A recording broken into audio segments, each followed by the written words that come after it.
to our guest speaker and to Bob, who will be explaining this to all of us. And hopefully, are we all good? Can everybody see each other? Okay, thank you, Mary. Our speaker today is Heather Stoa from Decatur Rotary. She told me, I talked to her a little bit last night, she told me she only sees 6:30 one time a day on her clock. So she's up this morning, and I appreciate that, Heather, coming a Zoom meeting from Decatur, I guess. She's a very, very active Rotarian. Mary sent out a copy of her bio, I think, and if you've read that, you can find that out, and I'll be kind of going over the highlights of it here in a second. She will be next year's district governor after we had this year's district governor, Mike Stepp, as our speaker last week. She's been in the Decatur Rotary since 1998, and she was the president of that club 2006, 2007. At the district level, she's been a member of the World Community Service Global Grants Committee from 2011 to 17, a Rotary Leadership Institute presenter, a member of the nominating committee, chair of the District Grants Committee, and she was named the District 6490 Rotarian of the Year in 2009. She's a Paul Harris Society member, and I believe your husband, Terry, is also a Rotarian. Is that right, Heather? Not a Rotarian, but okay. Tech support in there whenever I need them. Okay, well, that's good. Okay, Heather serves as a Heart-to-Heart Advisory Committee member for Zone 3031. Her greatest joy in Rotary has been international connections that she's made in Mexico, India, and Kenya. I think water projects and other projects. She'll probably mention some of them, but today she's going to be talking about heart-to-heart projects in Mexico. She has a BA from Iowa State University in speech and English, and a master's degree from the University of Illinois in Springfield in education administration. She's a former teacher, freelance writer, and a past president of Junior Achievement of East Central Illinois. Her hobbies include traveling, reading, gardening, painting, cooking, and she has 2 children and 5 grandchildren. So that's Terry. You can add anything or correct anything, Heather, but you're on, okay? Thank you. It is a pleasure to be with you this morning. I feel like I know some of you, even though we haven't met yet, especially Phyllis. We've been working on district grants for the past couple of years, and I'm very impressed with what I see your club doing and the work that you do for your community. So kudos and thank you. What I'm here today to talk to you about is an international project that I've just recently gotten involved with, but I'm very excited about. And I specifically want your club to think about participating in a heart-to-heart project. But I'd like to start out with one of my favorite quotes from Abraham Verghese, who's an Indian American author and physician. And he says that geography is destiny. And I think that that's absolutely apparent if you travel, that you see immediate differences and know how fortunate you are to live where we do. Heart to Heart, is it popping up yet?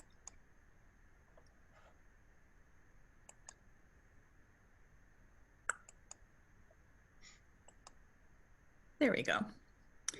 So Heart to Heart began in 2004, and it's a cooperative effort between zones 4140 and 4170 in Mexico, and in zones 30 and 31 in the US.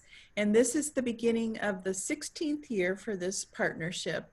And it's been a very successful partnership and one that's pretty cool. So this is a photo of the zones. And so we're up here in 6490, but all of these 31 districts in these two zones are involved with the districts in Mexico. And it started with 4170, which is where Mexico City is, and then 4140, which is where Guadalajara is. And those two really kicked off the project. And we focus on Rotary's areas of focus. So we have education and literacy, we have child and maternal health, we have peace and conflict resolution, clean water, hygiene, sanitation, economic development, disease prevention and treatment. And then our newest one, which we haven't had a grant on yet, but I know that there are some coming, and that's protecting our environment. So we work within the areas of focus that Rotary has. And this is the very first project that started in Heart to Heart. It's a water tank at a school, and it's potable water, which is just an incredible difference for people for students and their families who can tap into this water. And this started in 2005 and 6 with the district governor class funding this water tank. And it still works today and still serves the students at this school. I went in November with 4 other Rotarians from our district and 2 spouses. We joined a whole group of us of 31 from the zones. We were down there for 7 days, and 5 of those days we were out actively looking at global grant projects that Heart to Heart had funded. Our very first day was this opening of a brand new bathroom at a school. And in Mexico, they run 2 shifts during the day. So we were there in the afternoon, and these children had a very formal experience for us to welcome us. And it was a really neat experience to be welcomed by these children. So this was part of a grant to fund bathrooms. They have separate buildings. So the bathrooms are in one building, the office would be in one building, the classroom would be in one building, the library would be in one building. And this bathroom was being dedicated that day that we were there. And we kind of got tickled. They gave the Americans these signs to dedicate to the bathroom. So the first one on the left tells you how to wash your hands. And then the second one basically tells you, don't play around the bathroom, get in there, do your business, and get out. So we got tickled by that. And this was another one of our travelers from Tennessee, and he was helping one of the little girls use the faucet for the first time, the sink for the first time. The best feeling was after the official ceremony was over, the parents had set up refreshments for us, and the kids came around and talked to all of us. This is my husband, who knows a little Spanish, and he is writing his name and writing Muy Famosa Abuelo, which means very famous grandpa. And so the kids thought that was pretty funny, but we had a great time. Another day we went to a disabilities fair at the Zocalo, which is a huge plaza in front of the cathedral and the presidential building. And there were tents everywhere helping people with different disabilities. And one thing that's happened in Mexico is a wheelchair project. And so people could come to this tent and be fitted for wheelchairs, and they could also have their wheelchairs repaired. So it's a good service that Rotary provides in Mexico. A very moving ceremony that we attended, a reception, was for the Holtz-Behan kidney transplant program. They perform 64 transplants at $3,000 each. This was the 7th global grant that they've done. And Nacho Holtz is here on the left. He's an engineer, a Rotarian, and needed a kidney transplant, and he received that transplant from his wife. And after the transplant that he received, then he started this transplant program in Mexico City. One of the most touching parts about that ceremony was that they asked people to come up on stage and share their story.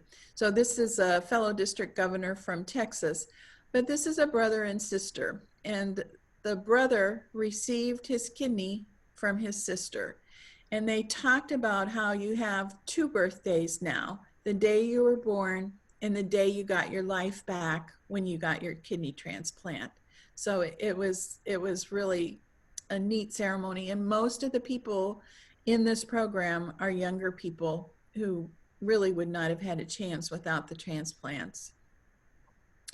We visited several hospitals, and the hospitals in Mexico City are set up on 4 levels. So we were at the lowest level, and that's based on your ability to pay. So the people that are in this hospital really have extremely limited means to afford health care. So this was one of the little girls that we met.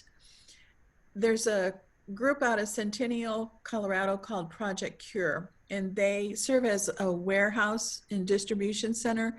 They collect equipment from all over the US, from hospitals, from medical supplies, from clinics, from donors. In Mexico, they ask the hospitals to fill out a needs assessment of the kinds of equipment that they require. And then through Heart to Heart, we pay for the shipment of containers to Mexico. So the equipment that we sent was going to this hospital that we visited. The hard part for me as a mom in this hospital was that the only time the parents were allowed in to be with their children was when they were feeding them. And they did that because they were worried about infection and disease. So the children and parents are together only very briefly once a day. We also visited a second pediatric hospital, and this one specializes in cleft lip and palate surgeries. John Germ was a Rotary International president from Tennessee. Some of you may have met him in the past, and he has been instrumental in starting several programs in Mexico. This clinic received a lot of equipment from our Rotary groups, and we met a few of the patients. They told us that some of these children require up to 35 surgeries, and usually it's a minimum of 5 surgeries. So they spend a lot of time there, but there's a lot of good work that comes out of that hospital. The peace building and conflict resolution. This was a sign outside of one of the middle schools that we visited with no violence.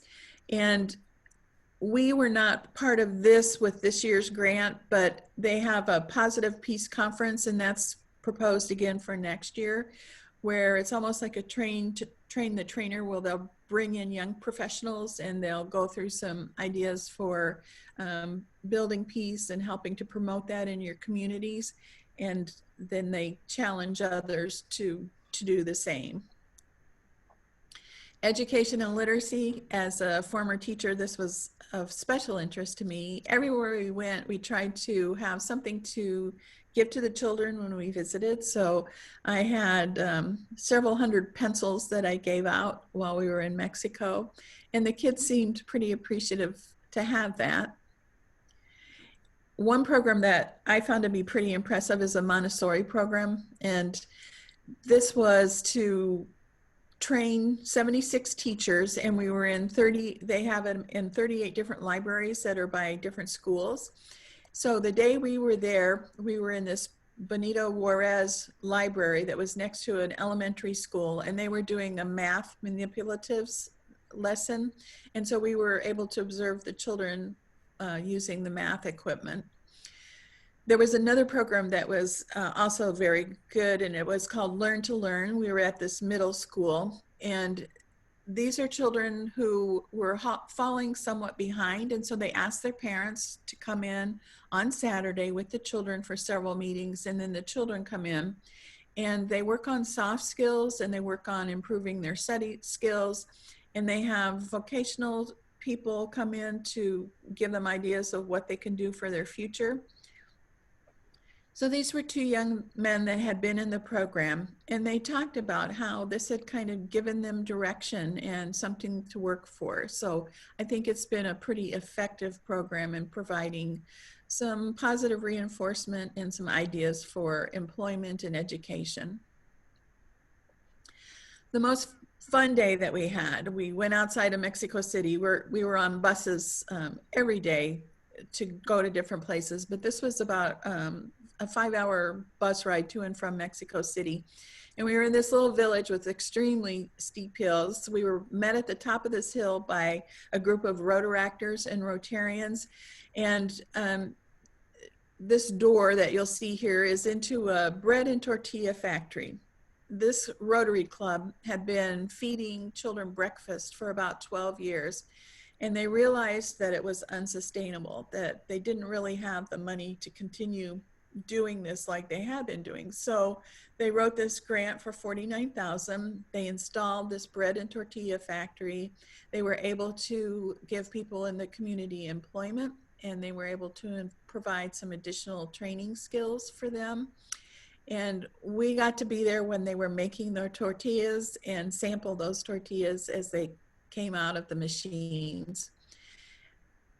It was just a really neat experience to see how they can continue to feed breakfast, to employ people, and to move their community forward. The second part of the day was in a village called Hoquicinco. It's about 14,000 people. And it was very badly damaged in the earthquakes in 2017. They said that there were about 500 buildings in town that were destroyed or damaged. About 300 of those were homes. And normally Rotary does not build buildings, but this was a pilot project. So they put together 50 low-cost structures, and these are for the elderly, for single people, single moms and families of up to 4,000 or 4 to 6 people, and it's a cost of $10,000 per person. This is a home that was damaged by the earthquake, and you can just barely see the footings next door. And this little lady is 84 years old, and she is the one who is moving into this home. The home is simple. There are usually 500 to 700 square feet. It's 2 bedrooms, a bathroom, a living room, and a kitchen area. But they are all earthquake proof, and they all connect to city water and sewage. So we met another young man who works in masonry, and he's with his daughter, and he was able to help construct the home that they were moving into.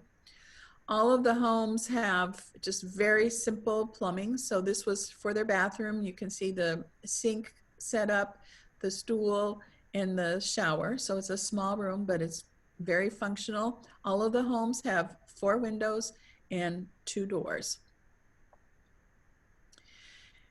When we go to Mexico, we ask why Heart to Heart. And having worked with grants in India, and having gone to India and been involved with some of the Kenya water projects that the Champaign Club has done, writing those grants is a pretty strenuous process. Definitely flying to India, traveling to India was grueling. And when you go to Mexico, it's just 2 plane flights away. You're tired when you get there, but you're not exhausted. They put us up in a really nice hotel in downtown Mexico City. We met Rotarians from 5 or 6 different clubs. They're very involved. And they have a lot of support from their district leadership. We have support from our district leadership. Through the global grants, we work through the Rotary Foundation, and then there's a foundation in Mexico called Firmex, and they do a lot of the vetting for the smaller projects for us, and they contribute some to the grants too. And we need to realize that these are our next door neighbors, and we have strong economic ties with them. We can become involved with them anytime through districts, clubs, or individuals. Sometimes people will go down and participate in some of the projects. There are multiple projects in all of the areas of focus, and it's more than a one-time partnership. After having gone on this last trip, there are people who have been down there every year since 2004, and you can tell that the friendships have developed and the relationships have developed. And for doing global grants or for doing for international projects, it's really based on building relationships and knowing the people that you're working with. Over $5 million worth of grants in 63 grants have been spent in Mexico from the Rotarians side, and from the foundation match over $2 million.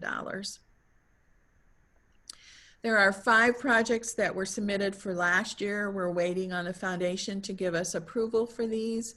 So this is again the kidney transplant project, the equipment for the hospitals. There's a new one called working on autism for treatment and detection and some research. There's one on scoliosis, more of the bathroom projects, and one that I'm pretty excited about, and that's a high school science lab equipment project.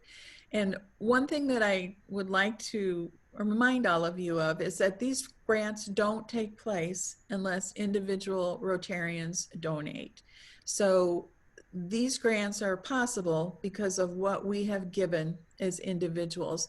And I received a report last night saying that we were down $12 million from 2 years ago. So that definitely impacts how much we'll be able to do in the next year. This is the high school that is being renovated. And so as that very first water tank project was a district governor project, this is a district governor project for my class. And this high school has been under construction, and they're working on furnishing these chemistry and biology and physics labs. And so when completed, we expect 1,000 students a year to be able to use these science labs. The second part I want to talk to you very briefly about is called 100 in 100. And in April of next year, it will be 100 years of Rotary in Mexico. And so through Firmex, the foundation, and through the Heart to Heart group, we talked to different clubs and asked them to come up with ideas that they would like to do on a club to club level. So there's no Rotary Foundation involved in this. It's just an individual club becoming involved with another club. Projects range from $500 to $10,000. If your club doesn't have an idea for a district grant yet, this could be one thing that you could write your grant for. All of the districts in Mexico are involved with this. And another thing that's kind of exciting about this is that it engages interactors and Rotaractors and non-Rotarians as well. And in addition to the areas of focus, it also has some projects that support the wheelchair initiative there. They're doing solar panels, they're doing some construction and some safety in schools, hospitals, and community centers. And it gives you the opportunity to develop a club-to-club connection through service. To find out about this 100 in 100, if you go to the Zones 3031 website, and then under News, and then Heart to Heart gives you a general description, and underneath that is the 100 in 100 program. And you'll see a section that asks you to review and select a project. And then there's a spreadsheet that gives you a listing of all of the projects, and it'll tell you the area of focus, how much the total budget is, the type of project that it is. So for example, this page, there's a WASH project, a water and sanitation and hygiene project, and it's with Rotaract students to do 20 bathrooms. And because it's in green, that means that it's already been selected. And I just highlighted this WASH project at the bottom, and this is in Valladolid, which is halfway between Cancun and Merida. And the reason I highlighted it is that because my club has had a relationship with an orphanage in Merida, a Mori Vida orphanage, for a number of years, we've stopped at Valladolid when we've traveled. So I know this little community, and also involves students at a grade school with clean water. And so I thought that might be something that our Interact students would like to look at. So I think most everybody probably has a connection in another country. Many of you may have been to Mexico, you may know somebody from there, or you may have a particular area of focus that you're interested in. So what I'm asking you to do is to look at this list and see what is interesting to you. We are talking to the assistant governors about grouping clubs so that if smaller clubs don't have the money that the larger clubs do to donate, that you might get together as a group and fund one of these projects.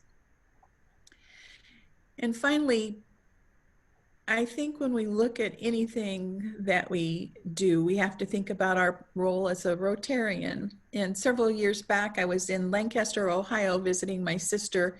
Throughout town, there were these big billboards, and they had different pictures of Rotarians, and they said, "I joined Rotary for business and fellowship. I stayed to change the world." And I think that's what all of us do. So whether we're changing our world right here in central Illinois, or we're doing something international, we're making a difference. And just seeing smiling faces of kids who are involved and active, you know that you're impacting their future. So I hope that you will consider something with Heart to Heart. Heart to Heart, toca mi corazón. So it touches my heart, and I hope it will yours too. Does anybody have any questions?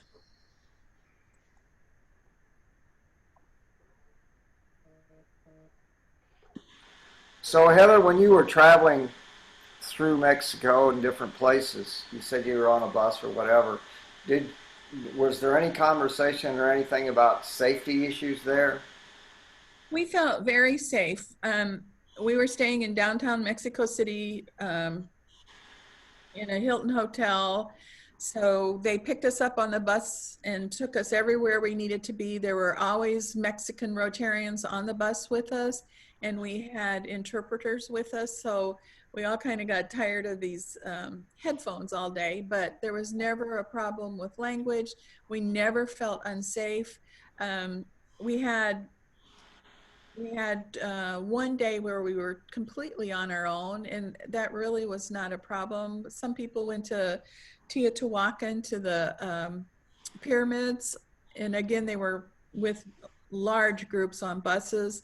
My husband and I and another couple went off on our own, and we went to Frida Kahlo and Diego Rivera's museum and had lunch. So it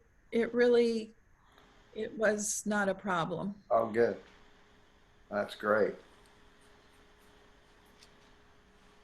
Heather, first of all, thank you for all of your help throughout the past several years. Many of you don't realize, but Heather is the magic behind the mirror here. When I submit a grant, it usually has involvement from Heather to guide us through this process. Heather, who comes up with that list you just showed us? And am I understanding that you're saying we would use our district grant to submit and then there would be matching funds, or? No matching funds. So the district grants just straight up, and you can apply for up to $2,000 again.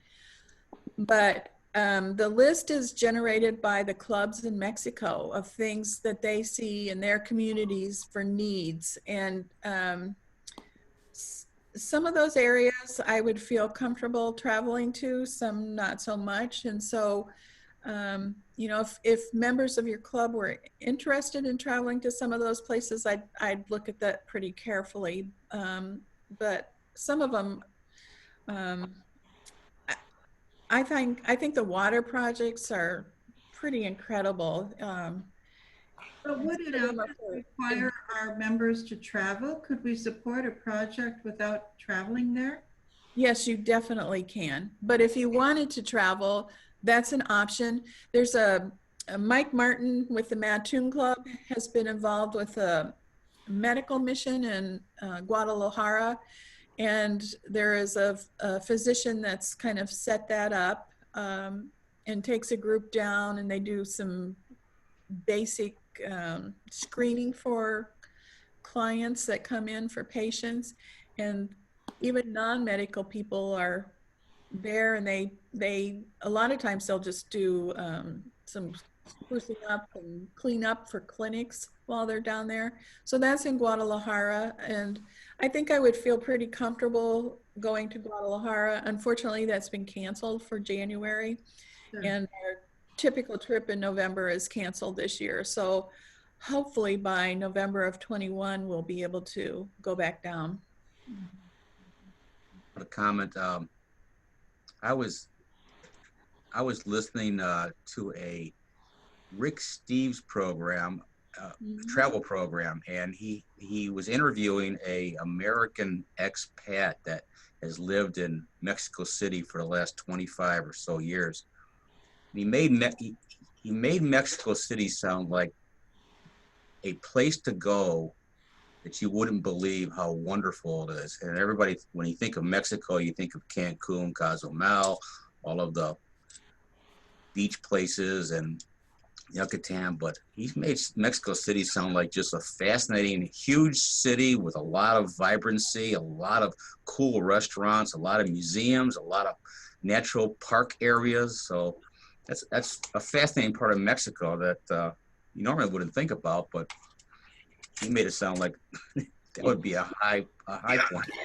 It is beautiful. My husband and I thought we were going to be transferred to Coatzacoalcos back in the 90s. And so we were in Mexico City for several days before we went to Coatzacoalcos. And then we went back on a vacation about 10 years ago. And it is a beautiful city to travel in and visit, and tons of museums and a lot of architectural and archaeological sites. So it's great.